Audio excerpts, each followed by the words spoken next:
Vinyl Club. I can't yell. Yeah, I think I just normal. Just normal. Hi, this is Vinyl Club. We can't come to the phone right now. We're too busy listening to records. Hence why it's called Vinyl Club. Beep. That's got to be the worst intro we've ever done. That is possibly up there. I tell you what, my confidence is shattered now. I was told to be quiet. It's like when you get told you're annoying. You're just like, you know what? I'm not going to give you any personality. What do you want from me? I'm going to become the colour beige. Oh. How do you feel about that? Bay. Bay. Something to be said about people that can pull off the colour beige. Or taupe. Or sand. Cream. Ivory. White. Off-white. Yep. Pearl white. Oh, absolutely. Eggshell. Oh, so now we're fucking getting into it, aren't we? Now we're getting into it. Yeah. Black. Dark black. Onyx, obsidian, Gravel. charcoal, Sam. Talk about your own holes, thanks. Let's dive into it, Maxwell. You gave me some homework. I did. I give you some homework. As per usual. Yes. As per every week here on Vital Club. Someone gets homework. That's true. And you gave me Harry's House Bit of housework, even. by Harold Styles. Yes, Harrison, yes. Harrison. No, I don't know what his name is. I think it's Harold. I don't know. Let's find out. Pretty sure it's Harold. Let's find out together. Ready? Or it'd be like Henry. Could be Henry. No, I bet it's Harold. Harold It is Styles. Harry Edward Styles. That's boring. Not Harold. Not Harold. Harry Edward. So his name's Harry. 1 month older than me. Wow. Yeah. You and Will Sparks. Me, Will Sparks, Harry Styles, Justin Bieber. Find the odd one out of those successful people. It's Harry Styles. I can't find them. Well, you could say it's Will Sparks, technically. Just a bunch of pop stars and a DJ, you know? Yeah. Oh, mate. And a little diva. And a little diva over there. You do you, diva. Thanks, boo. Thanks, bae. Look, a lot can be said about Harry Styles' solo work, and it's spanned everything from sort of like UK stadium rock to more synth stuff nowadays. And it's had every in between. Stuttered on that one so hard I nearly fell over it. Remix. He explores synth, he explores pop, and I feel like this album in particular is the perfect bridge between his like Watermelon Sugar era and the new sort of album where it's dancey, Cynthia, sort of leaning. Cynthia, what's she doing here? The Cynthia stuff like Aperture. This was the perfect middle ground where you could listen to this and go, there is no surprises here as to, you know, the direction he chose to go sonically. So starting with that as the antithesis of the... The antithesis? Yes. Okay. You Well, like that one? the opposite. I don't know what it is. It's It's the antithesis. Yes, exactly. Yeah, I should have just sounded it out of my head before But I if go you to... take the antithesis and the thesis you can put them together. You can synthesize them, Sam, into one. Wow. Yeah. I don't care. Okay. As you will. That came out a lot more harsh. Did you know I flew this week? As per usual, track by track breakdown-ish. But look, I actually own, full transparency, I own Harry's House. Oh. I have it on vinyl. Oh, that's nice. Yeah, because Matilda is one of my favourite songs that he has ever written. I think lyrically it's incredibly beautiful. Obviously it's very, I guess, sensitive in its subject matter. It's clearly about, you know, I mean, there's enough vagueness in it to talk to anyone's personal story, but clearly it's about a girl who grew up in a broken home, potentially, you know, went through abuse, all this sort of stuff. So very lyrically in depth, evocative, beautiful. And then just the way it's put together is really, it's just really pretty, you know? It is quite a pretty. Lots of space, lots of acoustic vibes, lots of room to reflect is what I'd say. So Matilda is pretty much the reason I bought the album. Yeah, right.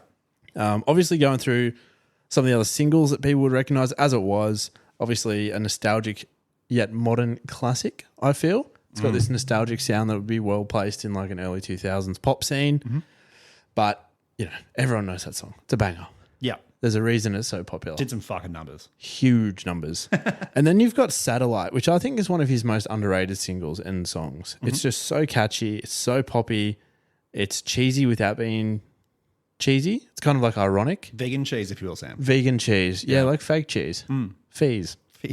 No, move on. Sometimes you shoot and miss. But then diving into, I guess, the depths, the bowels of the album.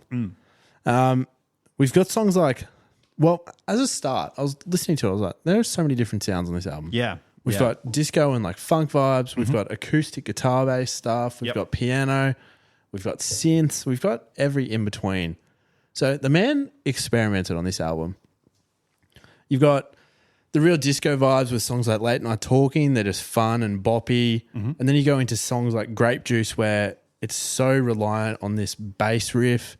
It's so like it's hooky. It gets stuck in your brain. And then all of a sudden he pulls out these like Elton John style piano chords that wouldn't be out of place in like an 80s pop album. Yep.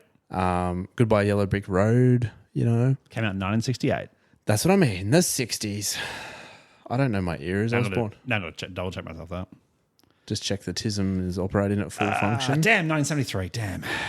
That's big for you. You're 5 years off. Yeah. You're not going to be able to sleep tonight. It was 1960, maybe 1968 was the one with your song. I'll fact check myself. Yeah, just to make sure you're right.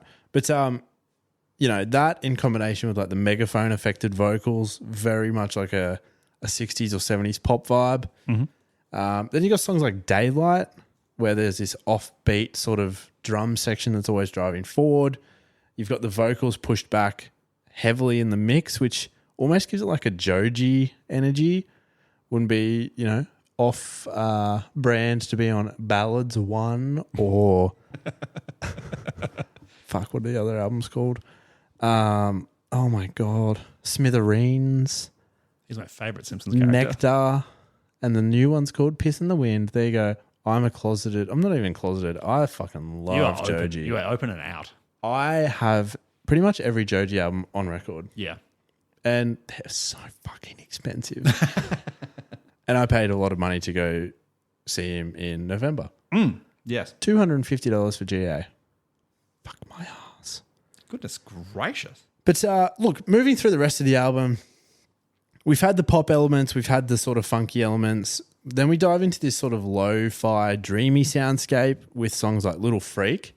I really like this song. It's the other favourite of mine on this album. Yes. It's he writes about, okay, one thing I'll say about Harry Styles, and I don't know if he writes the lyrics or it's a whole team, he writes about love in a really interesting way. It's for pop artists, usually it's quite cheesy, insert Alex Warren.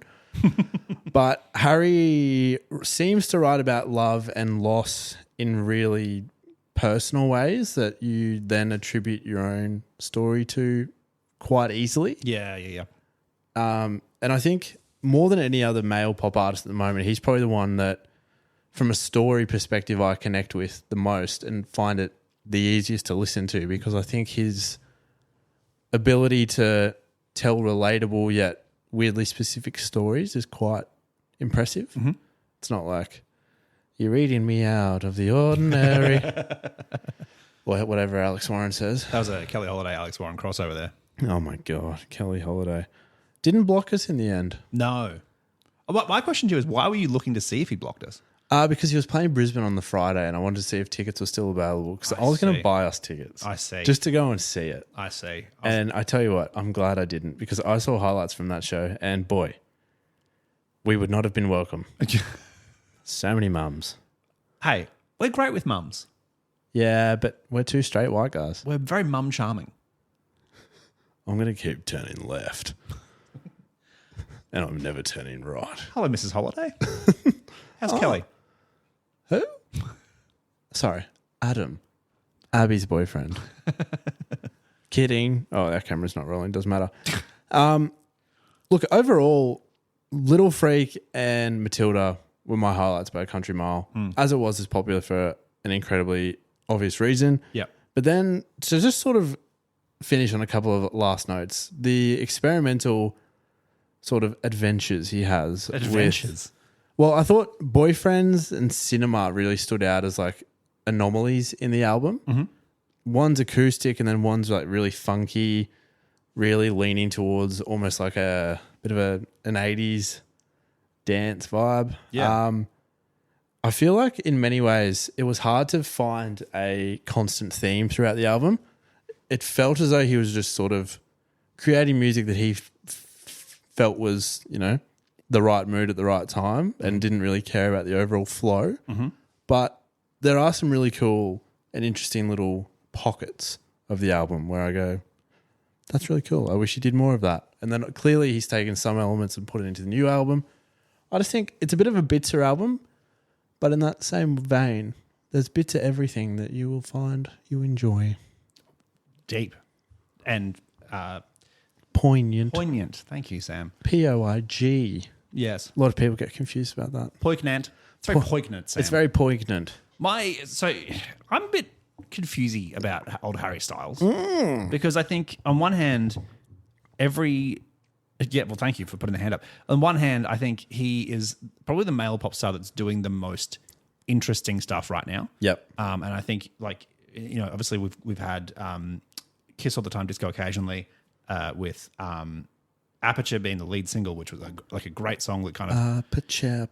Exactly. Yeah. Broke the mold a little bit, but then like the rest of the album seemed kind of fairly like standard fare. Yep. Harry's House, the same thing. I think there's like 4 or 5 songs on here where I'm like, he's doing something different. He's breaking out of that mold. He's doing like a thing, but the rest of them like they kind of just pop.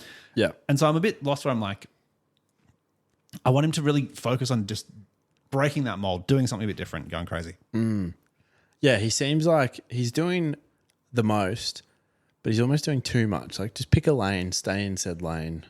I'm the opposite. I think pick like 50 lanes and transfer through all of them, but like don't.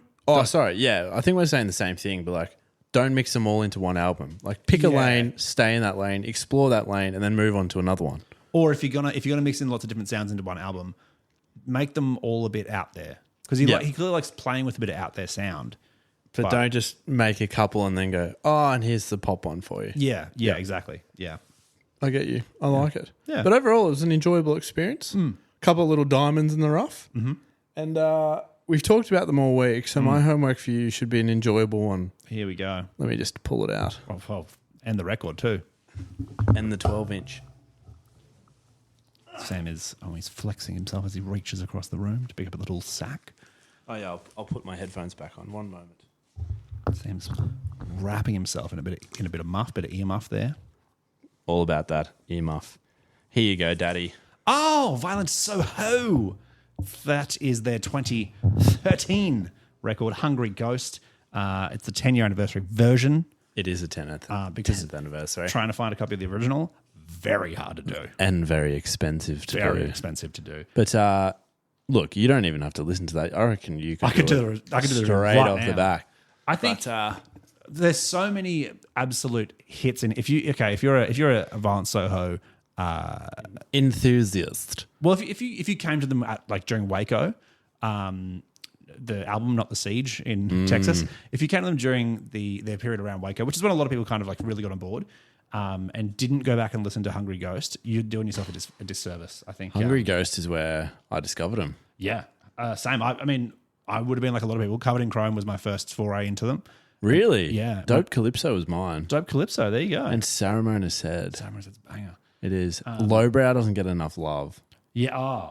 Lowbrow is so raw, but it is so, so good. This will be always a good time, Sam. It is. For a bit of Voho. And my mum was very scared of the cover for a long time. It's quite a metal cover for the sort of sound it is. Well, I mean, if you go back one album from this one, the album with Jesus Stole My Girlfriend, then like there's some pretty heavy riffage on there. There's some pretty heavy riffage. But or like Tinderbox, which was one of the singles that dropped between there. Muscle Junkie and like Jesus Stole My Girlfriend. And might have to get that one too. It's a good album. Yeah. Paper Planes. MIA. Yeah. Pop. Any vinyl thoughts for you, Maxwell? Sam, not particularly. I've got a few on the way, but other than that, I'm a bit betwixt albums at this current point in time. You and me both, brother. And I'm just waiting for Record Store Day. RSD. Is it the 18th? 5th. Are you sure? No. Let me double check that. I bet I'm wrong. Record Store Day 2026, Sam, is April 18th. 18th? Yeah. Fuck my. Because the 5th is Good Friday. Yeah, we were both wrong. Yeah. Anyway. We'll get there. Thanks for coming. Thanks.